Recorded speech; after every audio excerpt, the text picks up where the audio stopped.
안녕하십니까. 지구촌 대다수 모든 사람들이 이 세상의 미래가 어떻게 될 것인지 큰 관심을 가지고 있습니다. 그러나 이 세상뿐만 아니라 더 큰 관심을 가지고 지켜보고 있는 거민들은 온 우주 세계들과 하늘 천사들입니다. 이 세상에서 일어나고 있는 하나님과 사단과의 선악간의 대쟁투가 어떻게 전개될지, 그리고 그 싸움의 대리자인 하나님의 계명을 지키는 남무리와 사단이 지배하고 그의 세력들과의 이 영적 싸움을 중대한 관심을 가지고 지켜보고 있다는 것입니다. 이 지구에서 일어날 일이 성경에 게시되어 있습니다. 온 인류에게 닥칠 전 세계적인 시험이 다가오고 있습니다. 다음의 말씀을 통해 확인할 수가 있습니다. 계시록 13장 14절입니다. 짐승 앞에서 받은 바 이적을 행함으로 땅에 거하는 자들을 미혹하며 땅에 거하는 자들에게 이르기를 칼에 상하였다가 살아난 짐승을 위하여 우상을 만들라 하더라. 계시록 13장 16절입니다. 저가 모든 자 곧 작은 자나 큰 자나 부자나 빈궁한 자나 자유한 자나 종들로 그 오른손에나 이마에 표를 받게 하고 누구든지 이 표를 가진 자 외에는 매매를 못하게 하니 이 표는 곧 짐승의 이름이니 그 이름의 수라. 그렇습니다. 이 전 세계적인 시험이 곧 짐승의 표입니다. 이 법령은 사단의 최후의 작품인 것입니다. 이 세상에 누구 한 사람도 예외 없이 자신의 의지의 선택을 해야 한다는 것입니다. 남녀노소 빈부 귀천 지고 할 것 없이 모두가 이 법령의 제재를 받습니다. 그런데 누가 어떤 세력들이 이 짐승의 법령을 만들고 그 법을 위반한 사람에게 인간의 기본적인 먹고 사는 문제인 경제 제재를 가하는 것일까요? 전 세계적인 영향력을 가진 사단적 세력들이 온 세상을 강제하는 법령을 제정합니다. 그 세력들은 어떤 세력들일까요? 그 짐승의 법령과 그 짐승의 법을 만든 세력들에게 충성하는 사람들에게는 자유를 주고 그 짐승의 법령에 굴복하지 않은 사람들에게는 경제권을 박탈시키고 전제주의 세상으로 돌아가서 노예 제도가 부활하여 사람을 매매하는 행위가 횡행하고 심지어 짐승의 그 법을 위반한 사람들을 죽이는 일까지 발생한다는 것을 성경은 예언합니다. 여러분 계시록 13장 유심히 보시기 바랍니다. 짐승의 법령을 만들 세력들이 구체적으로 나열되어 있습니다. 계시록 13장 1절로 보시면 바다에서 올라온 복합 짐승과 그리고 땅에서 올라온 두 뿔 가진 새끼양이 등장합니다. 그리고 첫 번째 짐승을 닮은 짐승의 우상이 등장합니다. 그리고 짐승의 표가 등장합니다. 세계적인 영향력을 행사하는 세력들이 전면에 나서서 짐승의 표를 제정하는 것입니다. 그렇다면 계시록 13장에 나타난 짐승들의 정체를 간단히 보겠습니다. 바다에서 올라온 복합 짐승은 어떤 세력을 상징합니까? 로마 교황권입니다. 땅에서 올라온 두 뿔 가진 새끼양은 미국입니다.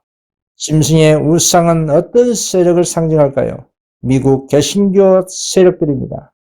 왜 짐승의 우상이라고 하는 것일까요? 그것은 첫째 짐승인 천주 교황권의 정신과 유사한 세계적인 종교 세력이 곧 개신교 세력이기 때문입니다. 이 세 부류의 거대한 세력이 짐승의 법령을 저장하는 데 연합할 것을 성경은 가르쳐주고 있습니다. 특히 세 부류의 세력들 중에 전면에 나서서 짐승의 법령을 주도할 종교 세력은 미 개신교 세력입니다. 다음에 말씀을 읽어보겠습니다. 계시록 13장 15절입니다. 저가 권세를 받아 그 짐승의 우상에게 생기를 주어 그 짐승의 우상으로 말하게 하고 또 짐승의 우상에게 경배하지 아니한 자는 몇이든지 다 죽이게 하더라. 누가 누구로부터 권세를 받아 짐승의 우상에게 생기를 주고 말하게 하고 죽이는 일까지 거침없이 할까요? 그 세력은 전 세계적인 영향력을 가지고 있는 미국이 로마 교황권으로부터 지지를 받아 미 개신교 세력에게 법을 만들 수 있도록 후원을 하고 심지어 국가의 권력을 동원하여 짐승의 법령을 위반하는 사람들에게 공권력을 사용한다는 뜻입니다. 이 같은 예언은 오늘날 21세기에 일어날 것입니다. 짐승의 표인 이룰 법령이 처음에는 대다수 사람들에게 가정의 행복과 사회 질서 확립과 대다수 모든 사람들에게 유익이 되는 인권 복지 제도와 같은 좋은 명문으로 제정이 되지만 어느 순간부터 강제 법령이 되고 이후에는 일요일을 신성시하는 제도가 되어 결국 일요일이 전 세계인들에게 우상 숭배의 대상이 되는 것입니다. 사람이 만든 짐승의 이 법령이 하나님의 진수로 기록된 십계명을 대체할 때 이 세상은 자비의 천사가 떠나고 성령께서 철수하셔서 7일 재앙으로 연결이 되는 것입니다. 시편 119편 126절입니다. 저희가 주의 법을 폐하였사오니 지금은 여호와의 일하실 때이다. 이 말씀이 성취되는 것입니다. 이 무자비한 7 재앙은 1년이라는 기간 내내 일어나기 때문에 개국 이래로 그때까지 없던 대환란이고 대재앙인 것입니다. 이런 예언의 실체가 박두에 있는 이 마지막 때에 하나님의 자녀들은 어떤 신앙으로 준비해야 할까요? 그 첫 번째입니다. 좁은 문으로 들어가기를 힘쓰라. 누가복음 13장 24절입니다. 좁은 문으로 들어가기를 힘쓰라. 내가 너에게 이르노니 들어가기를 구하여도 못하는 자가 많으니라. 여러분, 좁은 문은 어떤 문입니까? 예수님은 이 좁은 문으로 들어가기를 힘쓰라고 하셨습니다.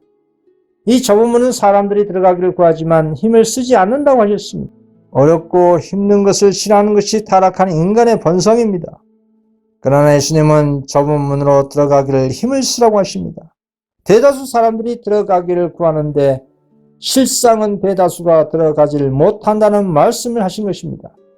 그리고 이 문은 예수님 당신 자신을 양들이 들어가는 문으로도 비유하셨습니다. 요한복음 10장 7절 그러면 예수께서 다시 이르시되 내가 진실로 진실로 너희에게 말하노니 나는 양의 문이라. 내가 문이니 누구든지 나로 말미암아 들어가면 구원을 얻고 또는 들어가며 나오며 꼴을 얻으리라. 우리는 구원의 문이신 그리스도께로 들어가야 안전하고 구원을 얻을 수가 있는 것입니다. 그런데 오늘날 수많은 사람들이 예수님을 믿는다고 하는데 왜 구원의 문이신 그리스도께 들어가지를 못한다고 주님께서는 말씀하신 것일까요? 그렇습니다. 사람들은 영생을 원합니다. 그러나 또 한편으로는 세상의 부와 명예와 권력도 원합니다. 세속적인 것들을 포기하지 않습니다. 세상도 사랑하고 하늘도 사랑하는 것입니다. 예수님께서 말세의 라오디게아 교회에게 차든지 뜨겁든지 둘 중에 하나를 선택하라고 하십니다. 세상과 하늘 우린 동시에 가질 수가 없습니다. 왜냐하면 하늘과 세상은 서로 상극이기 때문에 그렇습니다. 두 세계의 원칙이 서로 완전히 다릅니다. 세상은 자아를 사랑하고 이기적이지만 하늘은 나 자신보다 남을 더 낫게 여기는 이타주의 정신으로 충만한 사람들이 들어가는 곳입니다. 그래서 영생의 문이신 예수님께 많은 사람들이 들어가기를 원하지만 실제로 들어가는 사람은 매우 적은 무리들만 들어가는 것입니다. 마태복음 22장 14절 청함을 받은 자람한테 택함을 입은 자는 적으리라. 여러분, 구약시대의 모든 하나님의 자녀들은 이 구원의 문이신 그리스도를 믿음으로 들어갔습니다. 표상과 상징 가운데 표된 바와 같이 선지자들의 계시 가운데 나타난 바와 같이 당신의 제자들에게 주신 교훈과 사람의 아들들 위하여 행하신 이적 가운데서 드러난 바와 같이 신구약의 모든 의인들은 예수님 안에서 세상 죄를 지고 가는 하나님의 어린 양을 믿음으로 보았던 것입니다. 그러나 많은 사람들은 구원의 문이요 좁은 길이신 그리스도를 통해서 들어가기보다 사단이 제시한 유혹적인 세상의 넓고 큰 문으로 들어가기를 원했습니다. 사단은 예수님에게 자신에게 경배하면 천하 만국의 영광을 주겠다고 미혹했습니다. 그러나 예수님은 단호히 사단아 물러가라 기록됐을 때 주 너의 하나님께 경배하고 다만 그를 섬기라 했습니다. 그런데 오늘날 하나님을 믿으러 가는 많은 사람들은 대다수가 사단의 이 유혹에 다 넘어가는 것입니다. 그것이 무엇입니까? 하나님의 진리보다 사람들이 좋아하는 이교적인 의식들과 유전과 전통들, 세속주의, 황금, 물질, 만능, 지상주의입니다. 그러나 구원의 유일한 문과 그 길은 오직 그리스도이십니다. 요한복음 14장 6절 예수께서 가라사대 내가 곧 길이요 진리요 생명이니 나로 말미암지 않고는 아버지께로 올 자가 없느니라. 따라서 그리스도를 대신하여 어떤 사물을 개입시키거나 어떤 다른 사상과 방법으로 양우리에 들어가려고 하는 자들은 모두가 절도요 강도들인 것입니다. 예수님 당시의 바리새인들은 그리스도께서 제시하신 문으로 들어가지 않았습니다. 그들은 그리스도가 아닌 다른 길을 통하여 양의 우리로 넘어 들어갔습니다. 유대 교회는 참된 목자의 직무를 실천하지 않았습니다. 그 당시 제사장들과 간원과 서기관들, 바리새인들은 푸른 초장을 파괴하고 생명수 샘들을 더럽혔습니다. 영감의 말씀은 이 거짓 목자들을 정확하게 묘사했습니다. 에스겔 34장 4절입니다. 너희가 그 연약한 자를 강하게 아니하며 병든 자를 고치지 아니하며 상한 자를 싸매 주지 아니하며 쫓긴 자를 돌아오게 아니하며 다만 강포로 그것들을 다스렸도다 하였습니다. 예수님께서 말씀하셨습니다. 요한복음 10장 14절 나는 선한 목자라 내가 내 양을 알고 양도 나를 아는 것이 아버지께서 나를 아시고 내가 아버지를 아는 것 같으니 나는 양을 위하여 목숨을 버리노라. 이 모습이 참된 목자의 모습입니다. 오늘날 누가 양을 위하여 희생하는 목자가 있던가요? 물론 모두가 다 강도이고 절도는 아닐 것입니다. 그 가운데 참 목자이신 그리스도를 따라가는 극소수의 작은 목자가 있을 것입니다. 각 시대를 통해서 철학자들과 교사들은 영혼의 필요를 만족시키기 위한 세상의 학설들과 재미나는 우화를 항상 제시하여 왔습니다. 오늘날 더 많은 오류들이 파생되고 있습니다. 가장 대표적인 오류의 복음이 믿기만 하면 구원받고 한번 회개하면 구원받고 영원 불멸설, 영원 지옥설, 1월 경배, 태음령 안식일, 언제 설, 중보 마리아, 어머니 하나님, 인간 보혜사, 알아들 수 없는 방언, 예수의 신성을 부인하고 성령을 하나님이 아닌 활동력을 취급하고 예배당에서 세속주의 축제 경배를 하고 하나님의 계명에 대한 순종을 무시하는 이 이상한 오류적인 복음주의가 유행하고 있습니다.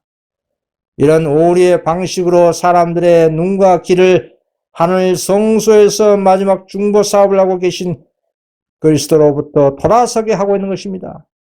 사람들에게 축복만을 주신 하나님에 대하여 두려움으로 가득 차게 하고 그리스도와 진리 외에 다른 구속의 방법을 제시한 것입니다. 이런 거짓과 오류의 행위들이 창조와 구속으로 말미암아 하나님의 소유가 된 인간의 마음을 하나님에게서 빼앗는 것입니다. 이것이 절도고 강도인 것입니다. 그래서 말세 예수님은 재림의 징조 가운데 거짓 교사들 조심히 하라고 반복해서 강조하셨습니다. 하나님의 은혜의 복음만이 우리 영혼들을 향상시킬 수가 있습니다. 하나님의 아들에게서 나타난 하나님의 사랑을 명상하면 마음은 감동될 것입니다. 그 어떤 다른 것이 할 수 없는 우리 영혼의 힘을 붕괴시킬 것입니다. 그리스도께서는 사람의 마음속에 하나님의 형상을 재창조하기 위하여 오셨습니다. 그러나 누구든지 사람들을 그리스도에게서 돌아서게 하는 것은 사람을 참된 개발의 근원에서 떠나게 하는 것입니다. 그 사람들에게서 생애의 희망과 목적과 영광을 속여 빼앗고 있는 것입니다. 그것이 절도요 강도인 것입니다. 여러분, 하늘 예루살렘을 향해 전진한 성도들은 세상을 단지 잠시 머무는 정거장처럼 생각하고 계속 좁은 길을 전진할 것입니다. 오직 그리스도의 공로에 대한 신뢰와 믿음을 가지고 하늘만 생각하는 성도는 이 세상에 대한 미련과 그 어느 단체에도 의지하지 않고 모든 세포를 오직 그리스도에게만 집중할 것입니다. 그러나 우리의 육신 아직 땅에 있고 마음은 하늘에 있을지라도 사단의 유혹에 항상 노출되어 있습니다. 그래서 우리는 지속적으로 하나님의 예언을 연구해야 하는 것입니다. 그리고 깨닫는 그 진리를 생활에서 실천해야 하는 것입니다. 여러분, 우리가 기도와 말씀 연구에 등한시하게 되면 분별력도 사라지고 어느 순간 우리 자신도 모르는 사이에 우리 마음의 세속적인 사상과 습성들이 도둑과 같이 강도와 같이 들어오게 되는 것입니다. 뜨뜻 미지근한 라오디게아 상태에서 빠져나올 수가 없는 것입니다. 재림을 사모하고 말씀을 갈망하는 성도가 의영과 진리를 깨달아갈수록 세속적인 것을 과감히 펼치는 개혁과 신앙 부흥이 일어나는 것입니다. 이것이 좁은 길로 전진할 수 있는 비결입니다. 오늘 우리가 좁은 문으로 들어가고 좁은 길을 가는 성도만이 짐승의 번영을 예수 믿음으로 이길 수 있다는 것을 명심하시기 바랍니다. 또한 안식일 계명을 비롯해서 모든 하나님의 계명을 자원하여 순종하게 될 것입니다. 짐승의 번영을 지키지 않은 사람에게는 먹고 사는 경제 문제로 심각하게 위협을 받습니다. 신앙의 자유를 위협을 받습니다. 하나님의 계명대로 제7일을 믿음으로 지키는 성도는 생명까지 이룰 수가 있습니다. 그래서 지금부터 삶의 방식을 최소화하고 단순한 삶의 패턴으로 개혁할 때 세상과 짐승의 번영의 압박에서 자유로울 수가 있는 것입니다. 오늘 수많은 그리스도의 신자들이 무거운 짐을 가지고 신앙의 여정을 시작합니다.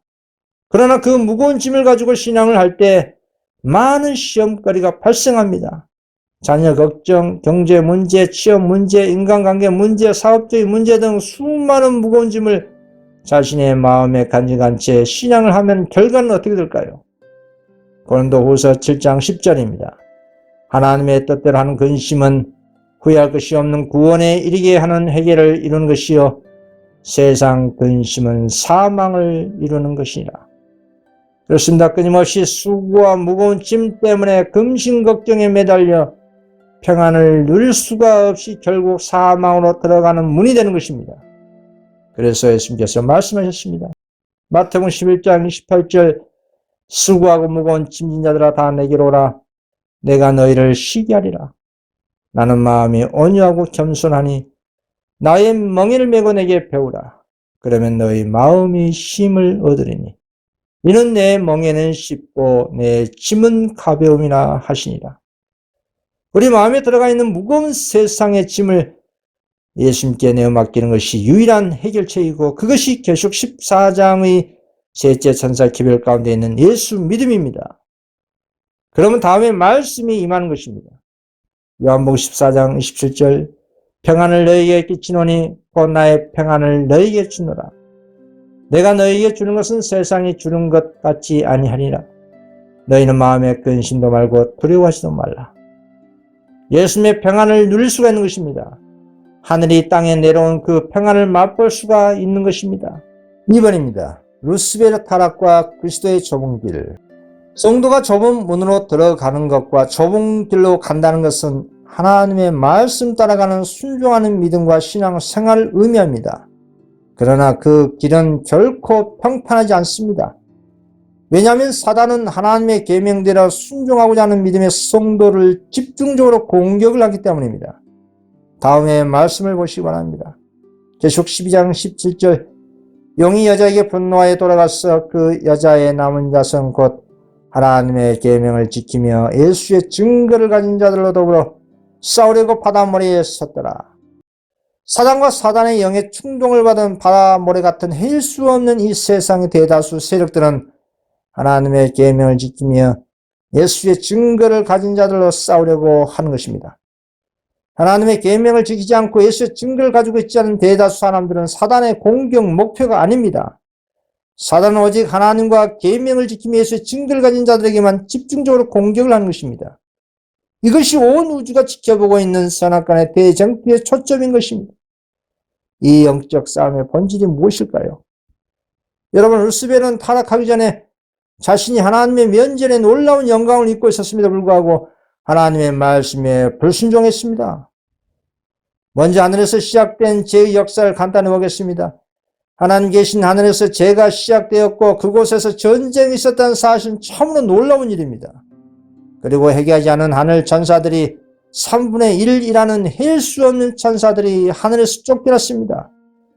다음에 말씀을 보면 확인할 수가 있습니다. 계시록 12장 7절 하늘에 전쟁이 있으니 미가엘과 그의 사자들이 용으로 더불어 싸울세 용과 그의 사자들도 싸우나 이기지 못하여 다시 하늘에서 저희의 있을 곳을 얻지 못한지라. 큰 용이 내어 쫓기니 옛뱀 곧 마귀라고도 하고 사단이라고도 하는 온 천하를 깨는 자라. 땅으로 내어 쫓기니 그의 사자들도 저와 함께 내어 쫓기니라. 그렇습니다. 선악과 싸움의 시작이 하늘에서 시작된 것입니다. 성경에 분명히 알려지는 것은 하나님께서 죄가 들어온 것에 대하여 전혀 책임이 없으시다는 것입니다. 그래서 반역을 일으킬 조건이 될 만한 아무런 결함이 없었고 하나님께서 당신의 은혜를 강제적으로 거두어 버린 일이 없다는 것입니다. 분명한 사실은 죄는 하나의 무단 침입자입니다. 죄가 어느 순간 나타나게 된 데는 아무런 이유가 없었습니다. 죄는 참으로 오묘한 것이고 설명할 수 없는 것입니다. 죄를 설명하는 것은 도리어 죄를 옹호하는 것이 되는 것입니다. 만일 죄의 원인과 그 존재 이유를 밝힐 수 있다면 죄는 죄가 될 수 없을 것입니다.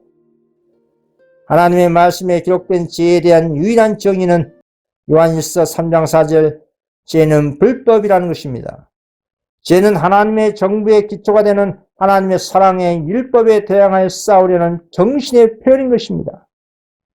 그런데 죄는 그리스도 다음으로 하나님께 가장 큰 특별을 받고 하늘 거민들 중에서 최고의 권위와 영광을 가진 루스벨로 시작된 것입니다. 루스벨은 타락하기 전에 거룩하고 순결한 덮는 그룹들 중 최고 으뜸이었습니다. 성경의 루스벨에 대한 기록이 놀라울 정도로 화려합니다.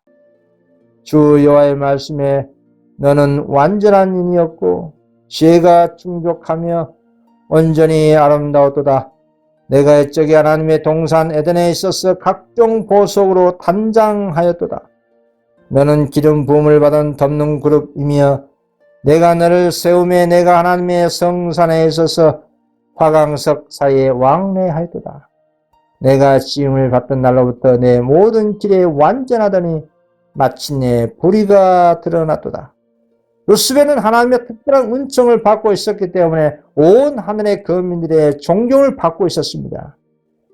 루스벨은 자기의 고상한 능력을 활용해서 다른 거민들에게 복되게 하고 창조주 하나님의 영광을 나타낼 수가 있었습니다.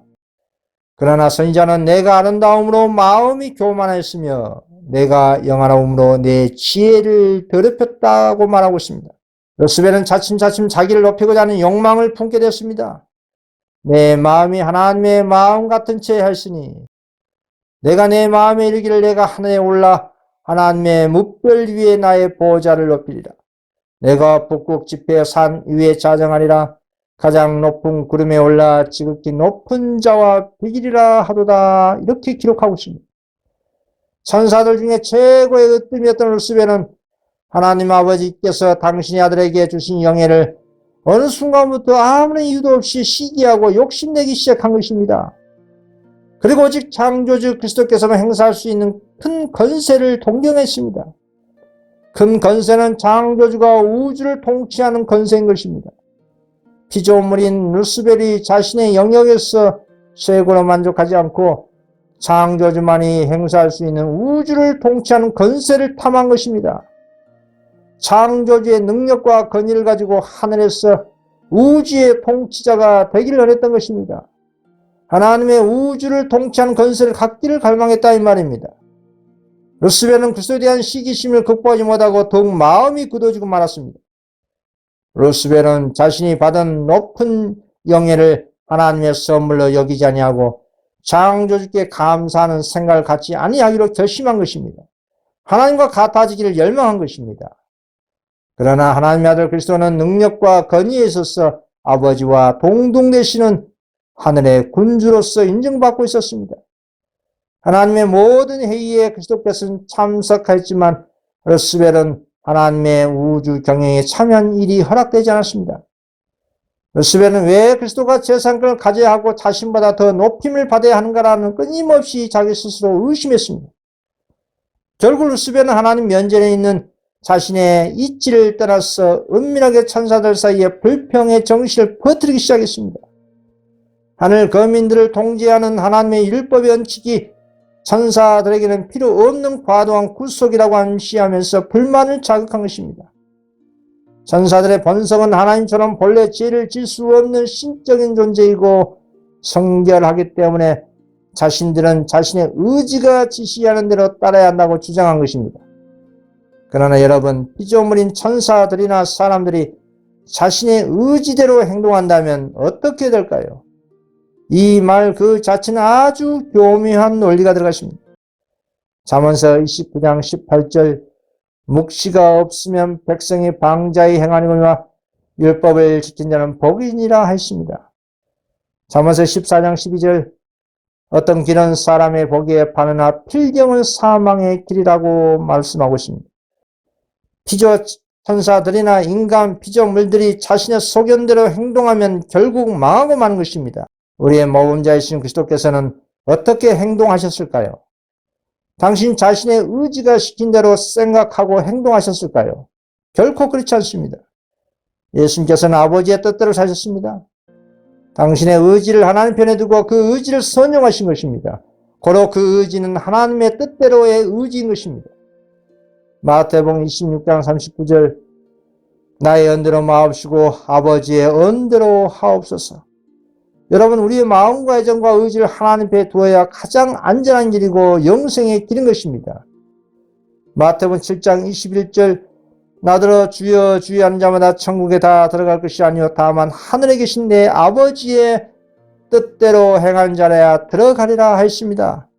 결코 내 의지가 시킨 대로 하면 타락한 본성대로 살게 되는 것입니다. 결국 짐승이 되고 마는 것입니다. 그 결과가 노아의 홍수 때에 사람들이 자신들의 의지가 시킨 대로 타락한 본성대로 살다가 결국 홍수에 망한 것입니다. 오늘날도 마찬가지입니다. 자신의 의지가 시킨 대로 살면 결국 성령이 없는 타락한 본성대로 살다가 멸망으로 들어가는 것입니다. 7일 재앙 때 망하는 사람들이 모두가 자신의 의지가 시킨 대로 사는 사람들입니다. 하나님의 뜻과 상관없이 자신의 뜻과 의지대로 행동하는 르스벨과 그의 천사들과 악인들의 운명이 어떻게 기록이 됐을까요? 계시록 20장 10절입니다. 또 저희를 미혹하는 마귀가 불과 유황못에 던지오니 거기는 그 짐승과 거짓 선지자들도 있어 세세토록 밤낮 괴로움을 받으리라. 계시록 20장 14절 사망과 음부도 불못에 던지오니 이것은 둘째 사망 곧 불못이라. 누구든지 생명책에 기록되지 못한 자는 불못에 던지우더라. 하나님께 회개하지 않고 자신의 뜻대로 의지대로 행동하다가 결국 사단과 그의 천사들과 악인들이 하늘에서 불이 내려와 그들을 완전히 영원토록 소멸시켜 버리는 것이 그들의 당할 불행한 운명인 것입니다. 물과 성령으로 거듭난 성도는 자신의 의지대로 살지 아니하고 그 의지를 하나님 편에 두고 성령님의 뜻대로 사는 의지가 바로 올바른 의지인 것입니다. 시편 9장 10절입니다. 여호와여 주의 이름을 아는 자는 주를 의지하오리니 이는 주를 찾는 자들을 버리지 아니하십니다. 시편 28편 7절입니다. 여호와는 나의 힘과 나의 방패시니 내 마음이 저를 의지하여 도움을 얻었도다. 그러므로 내 마음이 크게 기뻐하며 내 노래로 저를 찬송하리로다. 예수님께서 내 안에 거하라 나도 너희 안에 거하리라. 가지가 포도나무에 붙어있지 아니하면 절로 과실을 맺을 수 없음 같이 나를 떠나서는 너희가 아무것도 할 수 없음이라 하고 말씀하셨습니다. 성장을 위해서 가지가 포도나무에 의지하는 것처럼 거룩한 생애를 위하여 우리는 예수님께 절대적으로 의지해야 하는 것입니다. 그리스도를 떠나면 우리에게 생명이 없는 것입니다. 하나님의 은혜 안에서 거룩하게 자라나거나 죄에서 돌아설 힘을 갖지 못할 것입니다. 그리스도 안에서 살 때 우리는 자라나서 성령의 풍성한 열매를 맺게 되는 것입니다. 여러분 다시 르스벨의 타락을 보십시오. 르스벨은 하나님께서 그리스도에게 최상의 영광을 주시고 자신과 천사들에게는 차별적으로 불공평하게 취급하였다고 주장했습니다. 르스벨은 자신이 큰 권세와 영광을 구하는 것이 아니라 하늘에 거주하는 모든 천사들에게 자유를 얻기 위해서 우주의 거민들로 하여금 더욱더 고상한 생애로 들어갈 수 있도록 노력하는 것이라고 기만적인 주장을 한 것입니다. 여러분 르스벨의 반역의 이 논리가 이 지상에서 닥칠 최후의 시험인 짐승의 표인 이를 법령으로 제정하는 동일한 이론입니다. 지구촌의 모든 사람들의 자유와 행복과 복지 향상을 위해서 이를 법령을 제정하는 데 사용되는 그런 명분이라 이 말입니다. 그러나 자비롭고 은혜롭고 노하기를 더디하신 하나님께서는 루스벨의 반역에 대해 오래 참으셨습니다. 하나님께서는 처음에는 루스벨이 거짓 주장과 불만의 정신에 빠졌을 때도 그 높은 지위에서 즉각적으로 쫓아내지 아니하셨습니다. 하나님께서는 그 반역한 천사장을 오랫동안 하늘에 머물러 있게 하셨습니다.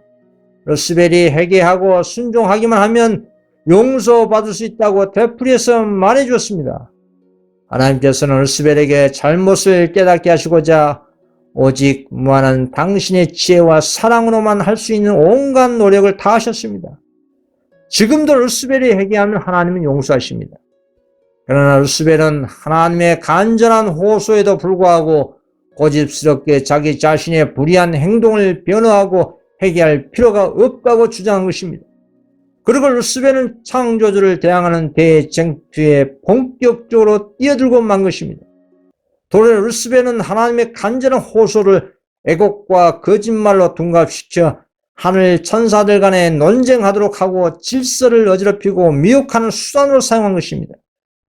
하나님의 존재 앞에 있었던 루스벨은 높은 지위 때문에 그의 말을 한층 더 힘이 있게 했습니다. 그래서 루스벨의 기만에 가담한 천사들이 많아진 것입니다. 하늘에서 연병처럼 반역의 정신이 퍼져나가온 그때에 하나님께서는 어떻게 하셨을까요?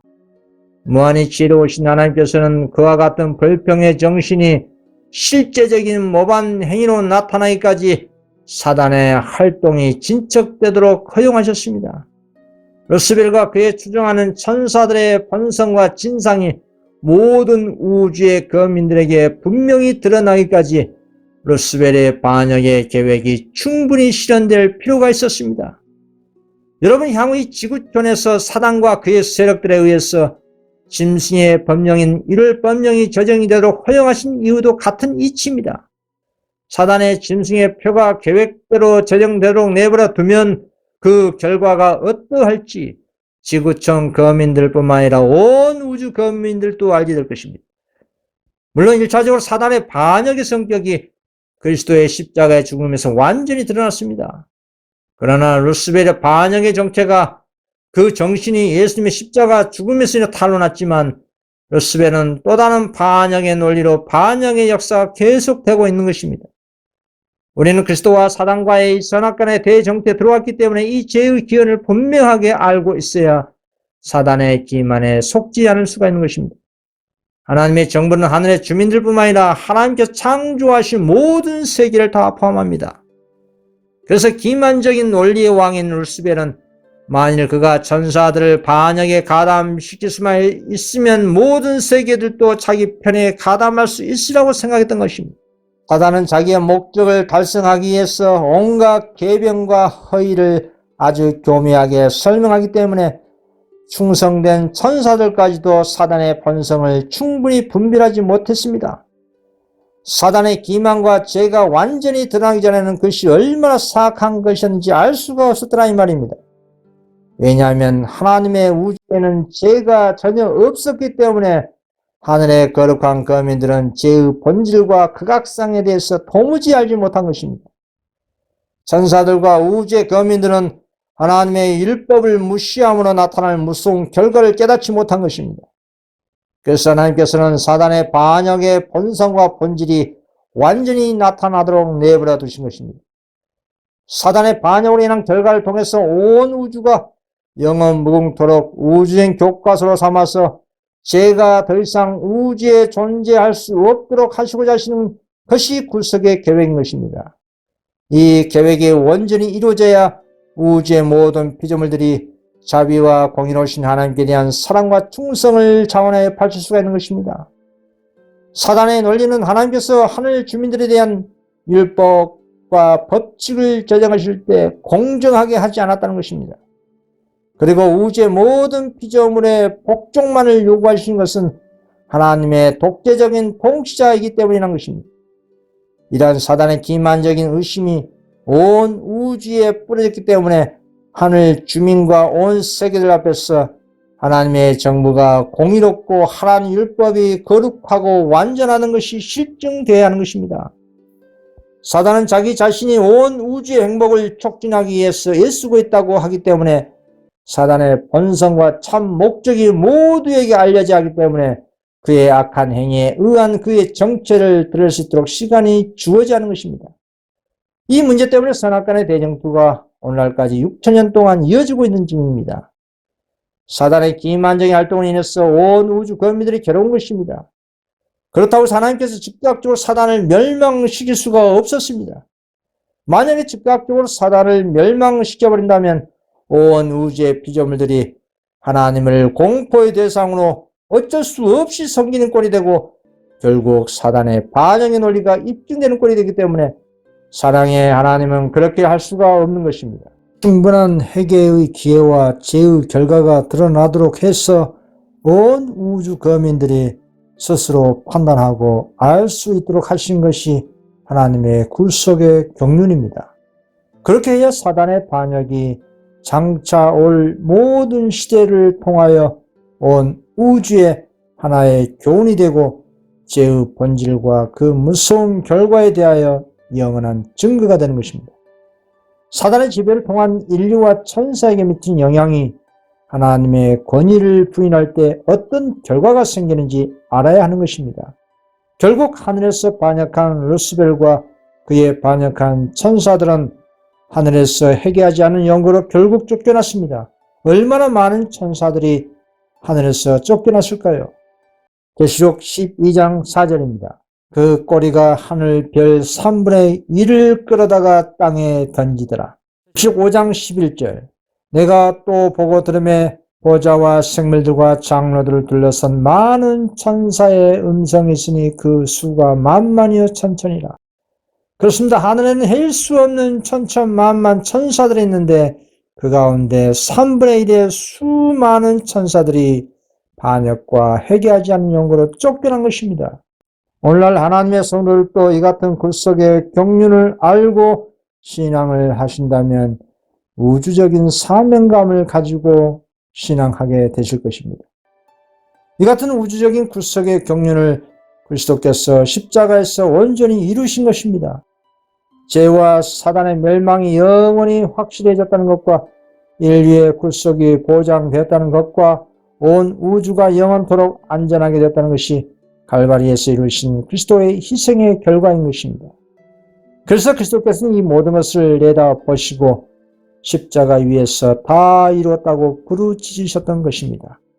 인간이신 예수님께서는 아버지의 계명을 온전히 순종함으로 아버지의 품성을 십자가에 죽으시면서까지 옹호하시며 순종하셔서 온전하게 되셨습니다.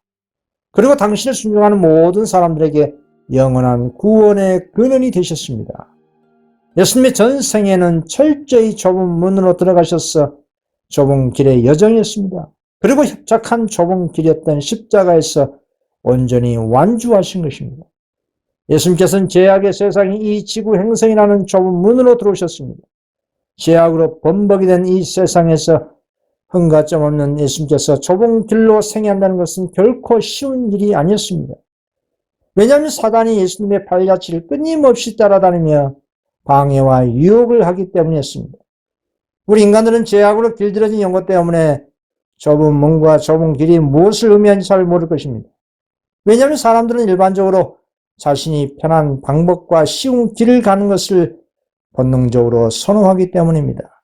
그러나 우리가 들어가야 할 문이 곧 그리스도께서 들어가신 생명의 좁은 문이고 우리가 가야 할 길이 곧 그리스도께서 가신 생명의 좁은 길인 것입니다. 3번입니다. 예수님이 가장 고통스러운 것은 무엇인가? 고린도전서 12장 26절입니다. 만일 한 지체가 고통을 받으면 모든 지체도 함께 고통을 받고 한 지체가 영광을 얻으면 모든 지체도 함께 즐거워하나니. 여러분, 우리 앞서서 좁은 문과 좁은 길을 가신 예수님의 마음에 가장 고통스러운 것은 무엇일까요? 그것은 우리 인간들은 죄를 짓고도 무감각하고 또 죄의 영향을 받고도 무신경하며 사는 정신 때문에 예수님께서 괴로우신 것입니다. 영혼들이 속절없이 죄로 인해서 멸망으로 들어간 것 때문에 고통스러운 것입니다. 주님께서는 말할 수 없는 내적 고민을 하게 된 것은 십자가의 고통과 치욕이 아니었습니다. 갈바리에서의 그리스도의 고통은 죄의 위해성을 느끼면서 오는 고통과 인간이 죄에 너무 익숙해졌기 때문에 죄의 흉악성을 알지 못하는 것을 아시면서 오는 그런 정신적인 고통이었습니다. 죄가 인간의 마음속에 너무나 깊이 자리 잡고 있었기 때문에 죄의 건세를 깨뜨리고 나오는 사람이 너무나 극소수라는 것을 예수님께서는 아시고 고통스러운 것입니다. 예수님은 하나님의 도움 없이는 인간이 속절없이 멸망할 수밖에 없다는 것을 아셨습니다. 수많은 사람들이 하나님의 도움을 받을 수 있는 이치에 있으면서도 헛된 소망 가운데 있는 사람들과 아무 소망 없이 죽어가고 있는 것을 보신 것입니다.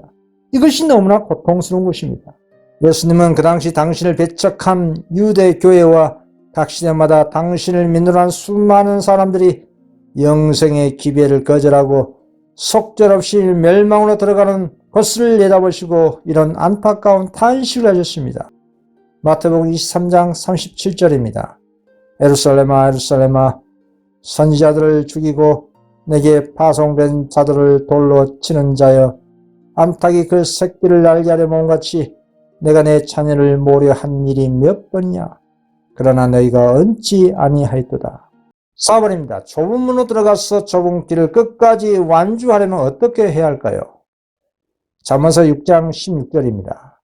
여호와의 미워하시는 것 곧 그 마음에 싫어하시는 것이 6, 7가지니 곧 교만한 눈과 거짓된 혀와 무죄한 자의 피를 흘리는 손과 악한 계교를 꾀하는 마음과 빨리 악으로 달려가는 벌과 거짓을 말하는 망년된 증인과 및 형제 사이를 이간한 전이라. 하나님께서 유일하게 당신 마음에 미워하고 싫어하는 것이 있다면 그것이 곧 죄입니다. 전지전능하신 하나님은 죄인을 사랑하고 오직 죄만을 미워하고 싫어하신 것입니다. 빌립보서 2장 5절 너희 안에 이 마음을 품으라 고 그리스도 예수의 마음이니 우리는 죄를 미워하고 죄인을 사랑하시는 예수님의 마음을 가지하는 것입니다. 이 말씀이 어떤 말씀인지 한 가지 예를 들어보겠습니다. 요한복음 8장 3절입니다. 서기관들과 바리새인들이 간음 중에 잡힌 여자를 끌고 와서 가운데 세우고 예수께 말하되 선생이여 이 여자가 간음하다가 현장에서 잡혀나이다. 모세는 율법에 이러한 여자를 돌로 치라 명하였거니와 선생은 어떻게 말하겠나이까. 바리새인들과 서기관들이 예수님을 정죄할 구실을 만들기 위해서 어떤 여인에게 간음죄를 짓도록 한 것입니다. 그리고 바리새인들이 그 여인을 붙들고 예수님 앞에 밀어 떨쳐놓았습니다. 주님께서는 수치심에 떨고 있는 그 여인과 철면피한 바리새인들을 바라보시고 묵묵히 바리새인들의 제상을 당신의 손가락으로 흙에 쓰신 것입니다. 바리새인들의 시선이 예수님의 손가락으로 쓰신 땅바닥으로 쏠렸을 때 바리새인들은 소스라치게 놀라고 말았습니다. 왜냐하면 그들 자신들의 전생의 죄의 비밀들이 이었기 때문입니다. 율법을 존중한다는 바리새인들이 간음한 여인을 고소하기 위해서 데려온 것은 율법의 규정을 완전히 무시한 월권 행위였습니다. 그 여자를 고소할 의무는 남편에게 있었습니다. 그리고 범죄한 상대방도 똑같이 처벌받아야 했습니다. 돌로 쳐 죽이는 형벌을 집행할 때 그 사건의 증인들이 먼저 돌을 던지도록 율법에 명시되어 있었습니다. 예수님께서는 일어나서 악을 음모한 바리새인들을 바라보고 너희 중에 죄 없는 자가 먼저 돌로 치라고 말씀하셨습니다. 예수님께서는 모세를 통해 주신 율법도 제거하지 않았으며 또한 로마의 권위도 침해하지 않으셨습니다. 고발자들의 음모의 계획은 완전히 좌절되고 말았습니다. 바리새인들은 자신들의 생애의 숨은 죄악이 사람들에게 공개될까 봐 두려워 떨면서 다 도망쳐버렸습니다. 그 가늠한 여인과 예수님과 단 둘이 남았습니다. 예수님께서 그 가늠한 여인에게 무엇이라고 하실까요? 요한복음 8장 10절 예수께서 일어나사 여자 외에 아무도 없는 것을 보시고 이르시되 여자여 너를 고소하던 그들이 어디 있느냐? 너를 정죄한 자가 없느냐? 대답하여 주여 없나이다. 예수께서 가라사대 나도 너를 정죄하지 아니하노니 가서 다시는 죄를 범치 말라 하시니라. 여러분, 예수님께서 용서하신 그 가늠한 여인을 보시기 바랍니다. 그 여인이 예수님께서 나도 너를 정죄하지 아니하노니 가서 다시는 죄를 범하지 말라는 이 희망에 찬 따뜻한 말씀을 듣고 그 여인의 마음이 어떠했을까요? 그 여인의 마음은 녹아내렸습니다. 그리고 예수님의 발 앞에 엎드린 그 죄인이 용서를 받고 사랑의 마음으로 뜨거운 눈물로 자신의 죄를 고백하였습니다. 이것은 이 여인이 거듭난 순간이었습니다. 이 회개한 여인은 예수님을 가장 신실히 따르는 사람들 중에 한 사람이 됐습니다. 자희생적 사랑과 헌신으로 그 여인은 예수님의 용서해 주신 은혜에 보답한 것이었습니다. 예수님께서 그 여인에게 정죄를 하지 않으시고 마지막 말씀이 다시는 죄를 범치 말라는 것이었습니다. 이 말씀을 다시 말씀드리자면 죄의 용서를 받은 자는 다시는 동일한 죄를 반복해서 고의적으로 짓지 않을 것입니다. 천국을 사모하는 하나님의 자녀들은 죄의 용서를 받았기 때문에 더 이상 죄를 사랑할 수가 없는 것입니다. 여러분, 침례 요한의 첫 일성이 무엇입니까? 마태복음 3장 2절 회개하라 천국이 가까우니라 하시니, 예수님의 공생의 첫 일성 또한 회개하라 천국이 가까우니라 하시더라 라는 말씀입니다. 오늘날 마지막 때의 기별도 동일합니다.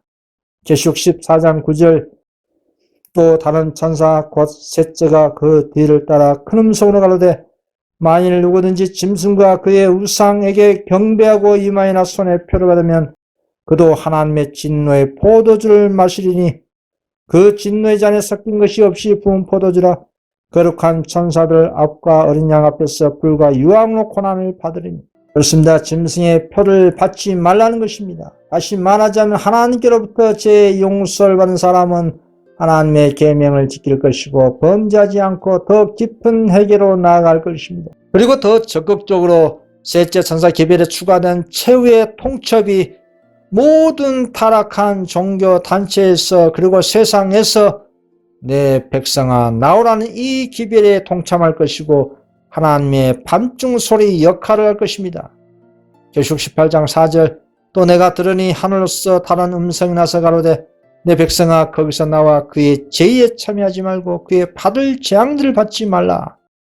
그 죄는 하늘에 사무쳤으며 하나님은 그의 불의한 일을 기억하신지라. 이 마지막 기별은 예수님을 맞이하라는 최후의 음성인 것입니다. 어떤 종교단체를 만들거나 어느 교단에 들어가는 것이 아니라 모든 라오디게아 교회에서 나오라는 것입니다. 왜 나오라는 것일까요? 타락한 종교단체에 회개하지 않은 죄가 있고 하늘에 사무쳤고 그들의 단체에 회개치 않은 집단적인 죄가 하늘에 기억되었기 때문에 그 단체의 죄에 참여하지 말라고 하신 것입니다. 어떤 집단적인 죄일까요? 그것은 하나님께서 당신의 재림 사업을 위한 셋째 천사 기별을 재림 교회에 주셨고 대총회가 조직된 지 160년 세월 지나도록 이행하지 않았습니다. 그리고 재림 사업을 개혁운동 교단에 주셨지만 이 교단 또한 대총회에 조직된 지 100년이 다 되어도 뜨뜻미지근한 라오디게아 상태에 빠져서 잠들어 있는 것입니다. 2년 이내 모든 사업이 끝날 이를 기존의 셋째 천사 기별을 민다고 하는 교단들이 일하지 않고 직무유기를 하고 있는 것입니다. 이것이 하나님께 대한 불충한 죄인 것입니다. 그래서 하나님께서는 바벨론 가운데 있는 당신의 성실한 성도들을 애연연구하게 해서 타락한 단체에서 나오게 해서 모든 잠든 교회와 세상을 향해 밤중 소리 역할을 하도록 하신 것입니다. 하나님께서는 하늘에서 당신을 반역하고 회개하지 않은 헬 수 없는 3분의 1 천사들까지도 아끼지 않으시고 공의를 행사하시는 분입니다. 하물며 이 땅에 당신을 민도하는 교단들이 불충하면 아끼울까요? 오직 당신께 자원하여 충성하는 적은 무리들에게 당신의 셋째 천사 기별과 재림 사업을 위탁하셔서 외치게 하신 것입니다. 그 증거의 말씀을 보시기 바랍니다. 다섯 번째로 내려온 수많은 천사들이 타락한 종교단체 각 곳에 있는 성실한 성도들을 불러내셔서 마지막 사업을 끝내시는 것이 예언인 것입니다. 그 힘있는 천사를 돕기에 하늘에서 많은 천사들이 내려왔고 여러 곳에서 다음과 같은 소리가 들립니다. 또 내가 들으니 하늘에서 다른 음성이 나서 가로되 내 백성아 거기서 나와 그의 죄에 참여하지 말고 그의 받을 재앙들을 받지 말라. 하나님의 영광이 그 참고 기다리는 성도들 위에 임하자 그들이 바벨론이 무너졌다고 외치고 하나님의 백성을 불러 그 가운데서 나와 그 두려운 형벌을 피하라고 담대하게 최후의 엄숙한 경고를 전했다. 교회 안에서 아직도 이새의 기별을 듣지 못했고 거절하지도 않았던 자들이 그 빛을 받자 부름에 쫓아 그 타락한 교회들을 떠났다. 그의 모든 계명들을 지키는 자들과 함께 생명을 택하였다. 셋째 천사의 기별이 효력을 이었고 모든 사람이 이것으로 시험을 받았으며 그 귀한 영혼들이 부름을 받아 그 이전 단체로부터 나오게 됐다. 큰 기적이 이루어지고 병자가 치료되고 징조와 기사가 신자들을 따랐다.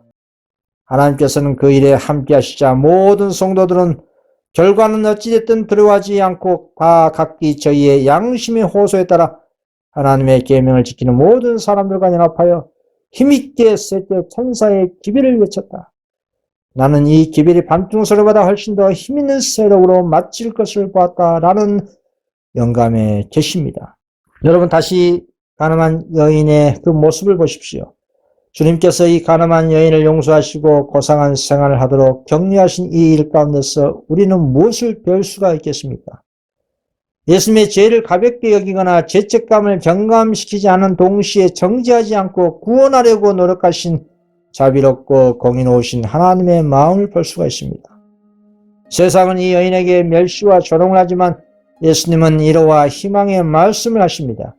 이산적인 바리새인들은 비난하지만 예수님께서는 그 여인에게 가서 다시는 죄를 짓지 말라고 당부하십니다. 여러분 잘못을 범한 사람들이 타락의 길로 가도록 내버려 둔다면 그들의 운명이 어떻게 되겠습니까? 성경은 다음과 같이 기록이 되었습니다. 에스겔 33장 7절 인자야 내가 너로 이스라엘 족속의 파수꾼을 삼음이 이와 같으니라.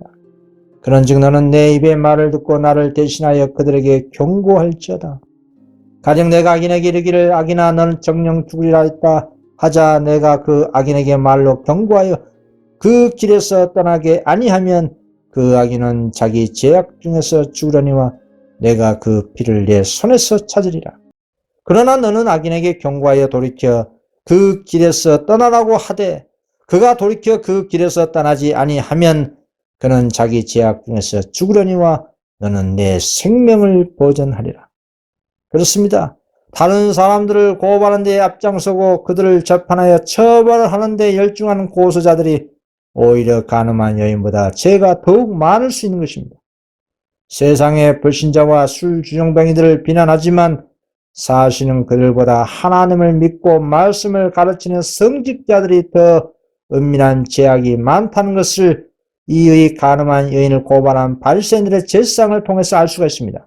하나님은 불신자보다 교회의 영적 지도자들을 하나님께서는 정결하십니다.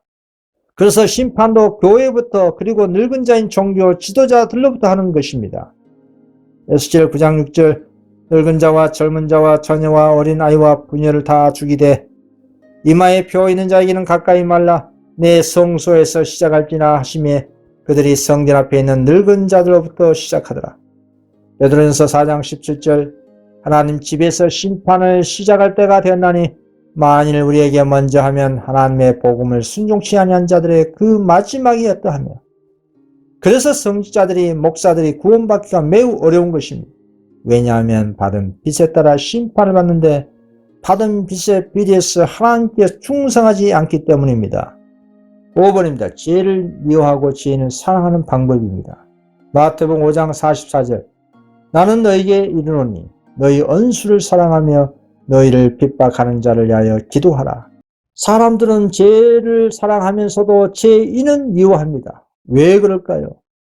사단이 우리 시조를 하나님의 말씀을 불신하는 유혹의 씨앗을 던져 그로 인해서 아담이 타락하고 타락한 인간의 마음은 유전적으로 불신과 엉망의 가라지가 발생합니다. 그로 인해서 인간은 죄를 사랑한 본성이 된 것입니다. 그러나 인간이신 예수님께서는 죄를 미워하고 죄인은 사랑하십니다. 이것이 그리스도를 따르는 모든 사람들의 마음과 정신이 되어야 할 것입니다. 그리고 타락한 인간 본성도 유전적으로 물려받은 육체의 본성의 죄된 외침 따라 살기보다 마음이 언하는 선한 것을 예수 믿음과 성령의 능력에 힘입어서 죄를 이길 수 있다는 것입니다. 이 증거를 인간이신 예수님께서 보여주신 것입니다. 하나님께서 죄를 미워하고 죄인을 사랑하는 마음을 우리 인간의 마음에 심어 놓으셨기 때문에 그렇습니다. 창세기 3장 15절 내가 너를 여자와 원수가 되게 하고 너의 후손도 여자의 후손과 원수가 되게 하리니. 그렇습니다. 1차적으로 여자의 후손은 그리스도이십니다. 그리고 여자는 그리스도를 따라가는 남은 교회를 말합니다. 그리스도와 당신의 교회가 그리고 사단과 그의 죄의 세력과의 영적 전쟁을 예언한 것입니다. 신자 비신자 할 것 없이 누구나 예수님이 왜 죽으셨는지 아십니까? 예수님이 죽으신 이유가 무엇입니까? 우리와 인류의 죄 때문에 죽으셨습니다. 자기 목숨을 많은 사람의 대속물로 주셨습니다. 모든 사람을 위하여 자기를 속전으로 주셨습니다. 여기서 우리가 한 가지 분명하게 알아야 할 것이 있습니다.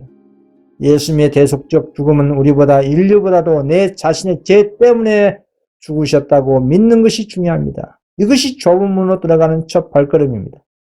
우리와 인류를 위해서 죽으셨다고 생각한다면 공동체의 죄의 연대 책임 때문에 죄에 대한 개인적인 자각이 흐려집니다. 철저히 내 자신의 죄 때문에 예수님이 나 대신 죽으셨다고 생각하는 것이 중요합니다. 일반적으로 사람이 자신 때문에 타인이 피해를 하겠다면 자신 때문에 피해를 당한 사람에게 미안해하고 양심의 가책이 될 것입니다. 그런 마음이 중요하다는 것입니다.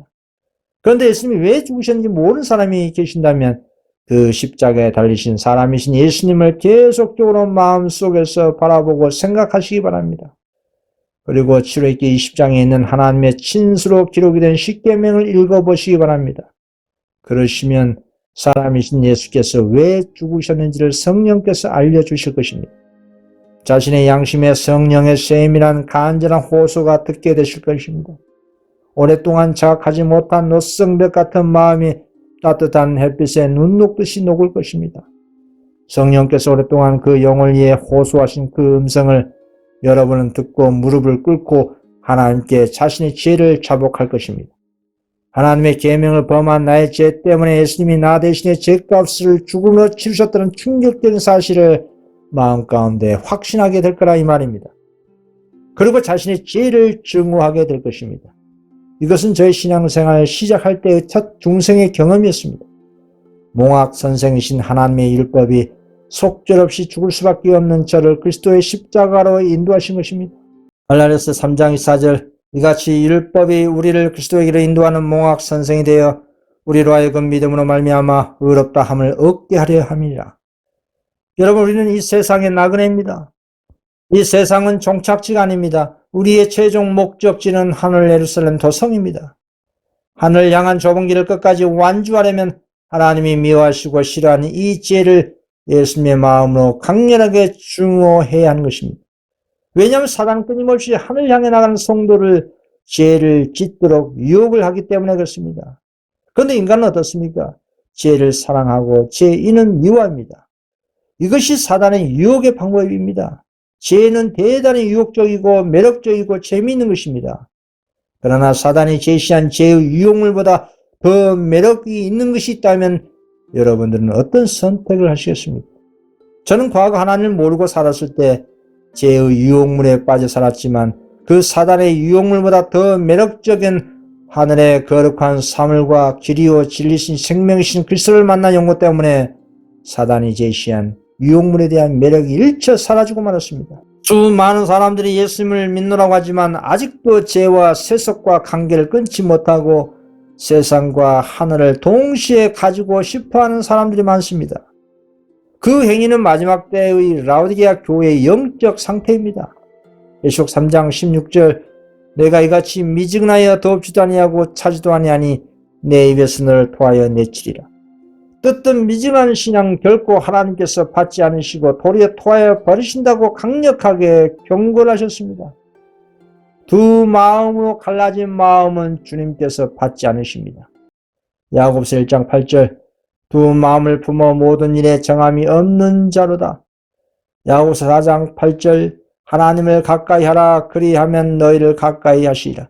죄인들아 손을 깨끗이 하라. 두 마음을 품은 자들아 마음을 성결케 하라.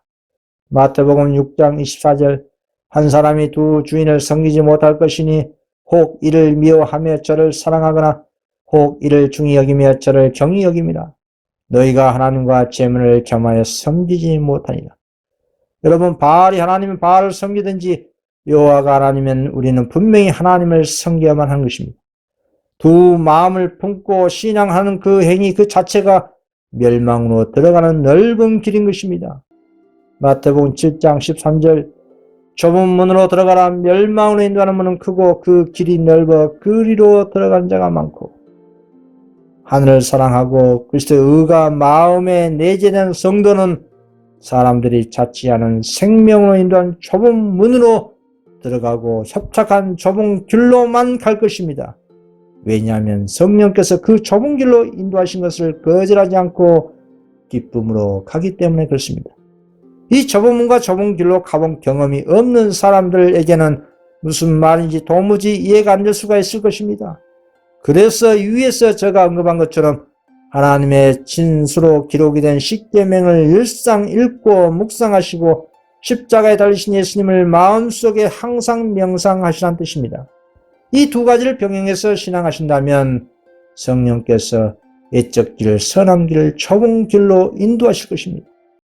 이사야 30장 21절 너희가 우편으로 치우치든지 좌편으로 치우치든지 내 뒤에서 말소리가 내 귀에 들려 이르기를 이것이 정론이 너희는 이로 행하라 할 것입니다. 좁은 길로 인도받고 있다는 증거가 지속적으로 하나님의 말씀을 연구하게 될 것입니다. 왜냐하면 하나님 말씀은 꿀송이보다 달고 오묘하기 때문입니다. 그분의 말씀은 영이고 영생입니다. 하나님의 명령은 영생입니다.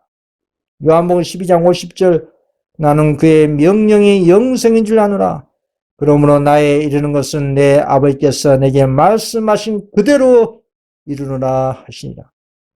여러분, 사람이 온천을 얻고도 자기 영생을 잃으면 무엇이 유익하겠습니까? 사람이 무엇을 주고 자신의 영생을 바꿀 수가 있겠습니까?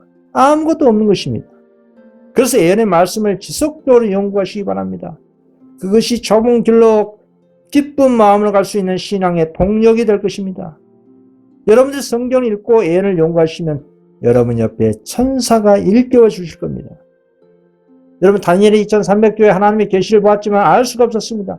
그러나 가브리엘 천사가 그리스도의 명령에 따라 성경 예언을 연구하고 있는 다니엘에게 찾아와서 그 2300조의 예언이 마지막 때의 시라는 것을만 알려준 장면을 보십시오.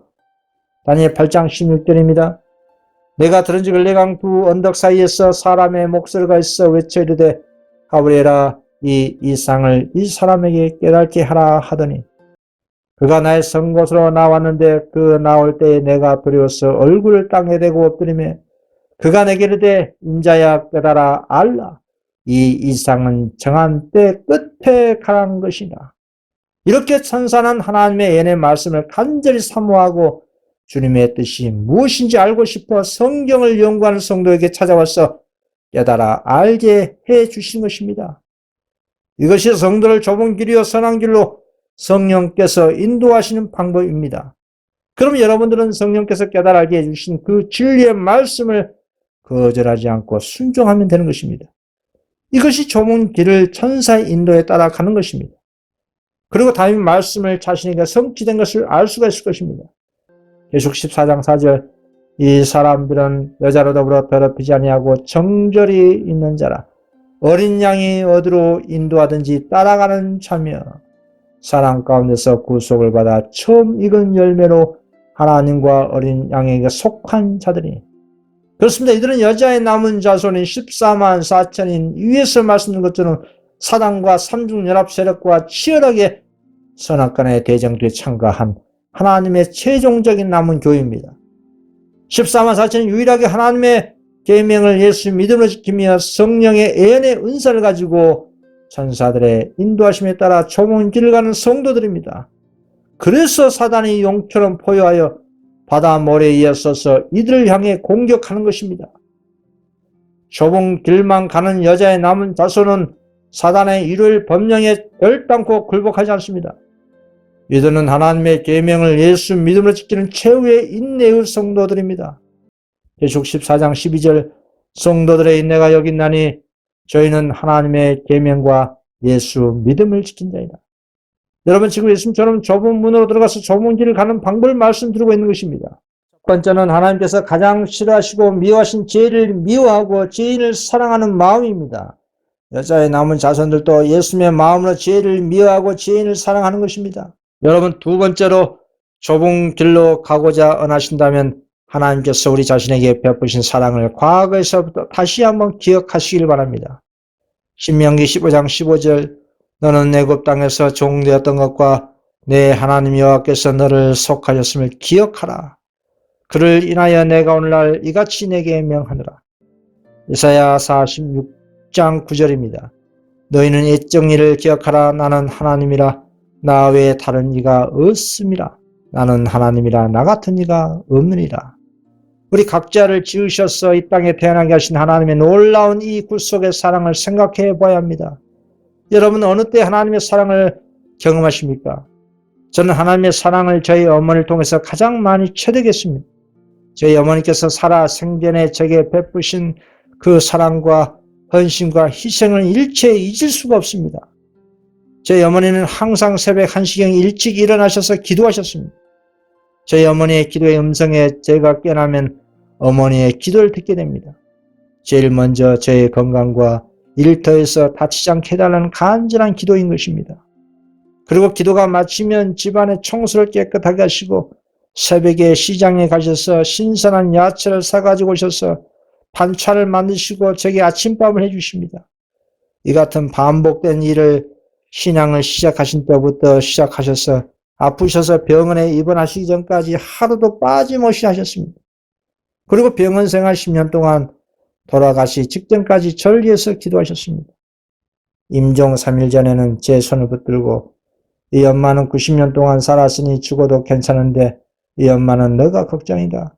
누가 내 아들의 아침밥을 해주고 빨래 해줄까 하는 걱정하신 것입니다.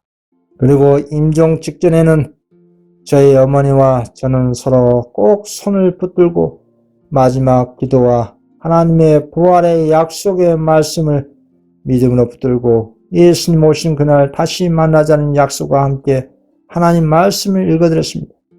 요한복음 3장 16절 하나님이 세상을 이처럼 사랑하사 독생자를 주셨으니 이는 저를 믿는 자마다 멸망치 않고 영생을 얻게 하려 하십니다.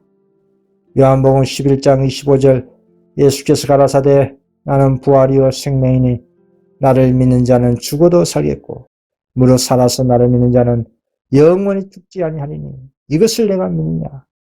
그렇습니다. 그때 저희 어머니께서는 이 말씀을 아멘으로 계속 화답하면서 예수님의 부활의 약속의 이 말씀을 믿음으로 붙들고 눈물을 흘리시면서 잠이 드신 것입니다. 잠든 저희 어머니의 모습은 제게 2000년 전에 예수님께서 십자가에 달리신 모습처럼 너무나 고귀하고 영광스러웠던 것입니다. 그래서 저에게 그 하나님의 은혜 가운데 잠이 드신 어머니의 그 영광스러운 그 임종이 영원토록 잊을 수가 없는 것입니다. 그렇습니다. 육신의 부모가 죽으시면서까지 자식을 이렇게 걱정하는데 하늘의 하나님께서는 오죽하시겠습니까? 지금도 하늘 지성소에 계신 그리스도는 당신의 피를 가지고 마지막 중보를 하고 계십니다. 우리 각 성도에게는 옆에 천사가 있습니다. 어느 한 성도가 낭망하고 슬퍼하면 그 성도를 항상 수행하는 그 천사는 그 슬픈 소식을 가지고 재빨리 하늘 위로 날아가 보고를 합니다. 그때 도성했던 모든 천사들은 자신들의 검은 고소리와 노랫소리를 그치는 것입니다. 이 얼마나 놀라운 하나님의 지대한 관심과 사랑입니까? 성도 한 사람의 이영과 낭망 때문에 하늘의 모든 천사들의 노랫소리를 그치고 그 한 성도를 위해서 눈물을 흘리는 것입니다. 예수님은 당신의 자녀들이 좁은 길에서 이탈하지 않도록 용기를 북돋아주고 보여주도록 다른 천사를 또 보내신 것입니다. 그러나 문제는 이 땅의 성도들이 자신의 수호 천사가 눈에 보이지 않는다는 이유로 천사의 경고에 기울이지 않고 계속 그릇된 길로 가기를 고집하면 하늘의 모든 천사들이 몹시 슬퍼하고 눈물을 흘린다는 것입니다. 여러분, 우리가 죄를 고의적으로 범한다면 하늘의 모든 천사들이 괴로워하고 눈물을 흘린다는 사실을 명심하시기 바랍니다. 아버지와 아들과 성령께서도 슬퍼하십니다. 하나님께서 지난 날을 여기까지 인도하시고 축복하신 그 모든 축복들을 항상 기억하시기 바랍니다. 그리고 매일같이 예수님을 영접하고 자신의 마음과 애정과 의지를 하나님께 차원하여 바치는 그 사람은 성령께서 좁은 길로 인도하시고 결국 짐승의 번영을 이길 수 있는 믿음과 도덕적 용기를 얻게 되실 것입니다. 오늘날 약간의 은혜의 시기 가운데 하나님의 계명을 예수 믿음으로 죄의 유혹을 거절하고 흠과 점 없는 거룩한 생애로 승리한 삶을 통해서 예수님 만날 준비를 온전히 이룰 수가 있어야 하는 것입니다. 데살로니가전서 5장 23절입니다. 평강의 하나님이 친히 너희로 온전히 거룩하게 하시고 또 너희 온 영과 혼과 몸이 우리 주 예수 그리스도 강림하실 때에 흠 없게 보존되기를 원하노라.